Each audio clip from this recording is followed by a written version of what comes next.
Magandang buhay mga ka-Shirins! Fluffy photo cake for today's recipe. Ayan po ang aking bestseller sa aking page. May mga post din po ako doon. Pwede po kayong bumisita. Yan ang aking bestsellers. Isa sa mga bestsellers ng aking mga goodies.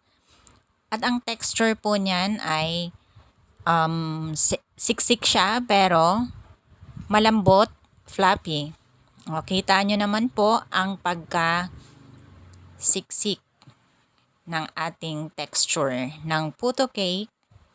At dapat lang po pag nagsiseparate ng egg whites at egg yolks, ay siguraduhing malinis, wala siyang dumi, or hindi siya masasamahan ng egg yolks, ang egg white, kasi hindi mabubuo or hindi magiging fluffy ang ating puto cake. Okay, sa mixing bowl, ay maglalagay lang tayo ng ating cake flour. Hindi ko na po sasabihin ang mga sukat at nasa description box below naman po, tingnan nyo na lang. At ang ating baking powder at ang white sugar, ilagay na rin natin dyan lang sa gilid or diretso na sa mixing bowl. Huwag na sa ating strainer dahil hindi naman siya may strain. Hindi siya masasala. Then, ganyan lang ang ating gagawin para matanggal ang mga dumi kung meron man siyang dumi na makakasama sa flour. Or kung meron man siyang bukbok. Well, kung may bukbok, hindi na dapat iluto pa. Dahil ibig sabihin ay sira na siya or expired na. O di kaya naman ay sumingaw sa lagayan. Okay, mix lang natin hanggang sa mag-combine lahat ng dry ingredients bago ilagay ang ating evaporated milk. Pwede rin ang tubig. Nasa sa inyo na kung anong ilalagay nyo. And then maglalagay tayo ng vanilla essence, pampadagdag flavor, at bango. Mix lang siya at huwag nating i-overmix. Dapat ganyan po ang kanyang consistency ng ating butter. At syempre, papadaanan natin ng ating whisk ang gilid-gilid ng ating mixing bowl. At hahatiin lang natin sa dalawa ang ating butter para naman malagyan ng flavoring ang kalahati. At ang kalahati ay yung vanilla lang, vanilla flavor. Yan ay optional lang naman kung gusto nyo. Kung ayaw naman pwede. At saka kung anong gustong flavor ang inyong ilalagay dyan ay pwede naman. Pwedeng pandan or mango or kung ano pang flavoring na gusto nyo. Kung anong maging flavor ng inyong puto cake. At ayan, sa ating egg whites na sineparate kanina, i-whip na natin. I-mix. Lalagyan lang natin yun ng vinegar. Kung wala namang vinegar, pwede ang cream of tartar or calamansi juice. Pwede po yun. Kahit anong acid, pwede naman. Wag lang yung acid na hindi pwede sa pagkain. Iyan po ay tumutulong upang maging stable ang ating egg whites or meringue. Siya po ang nag-i-stabilize ng ating meringue. Ayan, dapat ganyan lang po siya. Soft bake.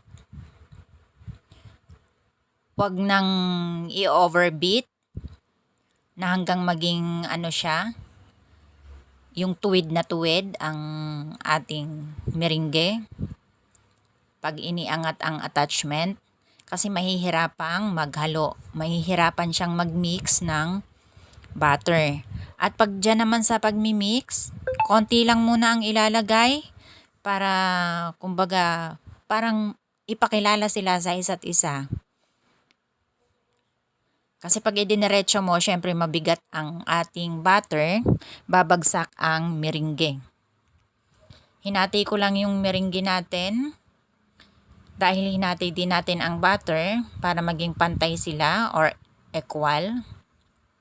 And then ganyan lang. Cut and fold lang po ang ating proseso. So ayan, at ating isasalin na sa ating baking pan. 9 inches po na round baking pan ang aking ginamit at dapat ay magkasabay na ihuhulog ang ating butter dyan sa baking pan para pantay ang kanyang pagkakahati ng flavored. At ayan naman ay naglagay lang ako ng grated cheese at ang ating salted egg. Meron din slice. At lulutuin lang po natin yan sa medium heat. Iyan naman, sa pagluluto naman po ay depende na sa kung gaano kakapal. Kasi kung pwede naman siyang ilagay sa mga molder, yung puto molder, pwede iyon. Diyan naman, sa baking pan na yan, niluto ko yan ng 45 minutes. And then kung sa large molder naman, mga 20 minutes, 18 to 20 minutes. Sa medium naman, 15 to 17 minutes ang pagluluto. Ayan, at lalagyan lang natin ng tela ang takip ng ating steamer para naman hindi matuluan ng moist ang ating butter. So ayan, at luto na siya. Papalamigin lang muna bago ilipat sa isang lalagyan. Ayan lang po, kung meron man po akong hindi pa nasabing technique sa pagluluto ng ating kung may mga katanungan, pwede po kayong mag-comment. Comment down below lang po sa mga katanungan at ako'y masipag sumagot. Ayun po. So that's all for today's video. Thank you for watching. God bless us all. Bye!